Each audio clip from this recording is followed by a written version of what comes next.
उत्तराखंड। धामी सरकार की कैबिनेट बैठक में 11 प्रस्तावों पर मुहर। योग नीति 2025 को मिली मंजूरी।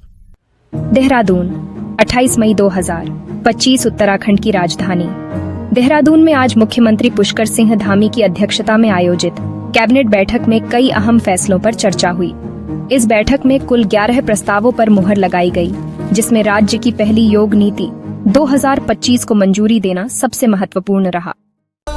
यह नीति उत्तराखंड को योग और आयुर्वेद के क्षेत्र में अग्रणी बनाने की दिशा में एक बड़ा कदम मानी जा रही है। कैबिनेट ने प्रोक्योरमेंट नियमावली में संशोधन को भी हरी झंडी दी, जिसके तहत अब स्थानीय ठेकेदारों को 10 करोड़ रुपए तक के टेंडर दिए जा सकेंगे।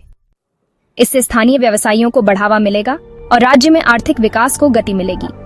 इसके अलावा उत्तराखंड मेगा एवं इंडस्ट्रियल नीति 2025 को भी मंजूरी दी गई, जो अगले 5 वर्षों के लिए लागू होगी। इस नीति के तहत उद्योगों को 4 श्रेणियों में बांटा गया है, जिससे औद्योगिक विकास को व्यवस्थित रूप से बढ़ावा दिया जा सके। बैठक में अन्य महत्वपूर्ण मुद्दों पर भी विचार विमर्श हुआ, जिसमें गोल्डन कार्ड योजना के तहत नई व्यवस्था को लागू करने की संभावना पर चर्चा शामिल थी। यह योजना स्वास्थ्य सेवाओं को और सुलभ बनाने में मदद करेगी। मुख्यमंत्री धामी ने बैठक के बाद कहा कि ये फैसले उत्तराखंड के विकास और जन कल्याण के लिए मील का पत्थर साबित होंगे। उन्होंने कहा, हमारी सरकार का लक्ष्य राज्य को हर क्षेत्र में अग्रणी बनाना है और आज की कैबिनेट बैठक में लिए गए निर्णय इसी दिशा में एक महत्वपूर्ण कदम है।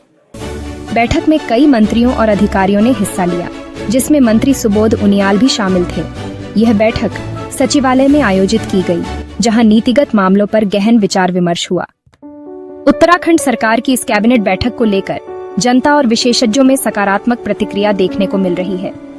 योग नीति और औद्योगिक नीति जैसे कदमों से राज्य में रोजगार और स्वास्थ्य सेवाओं के क्षेत्र में सुधार की उम्मीद जताई जा रही है।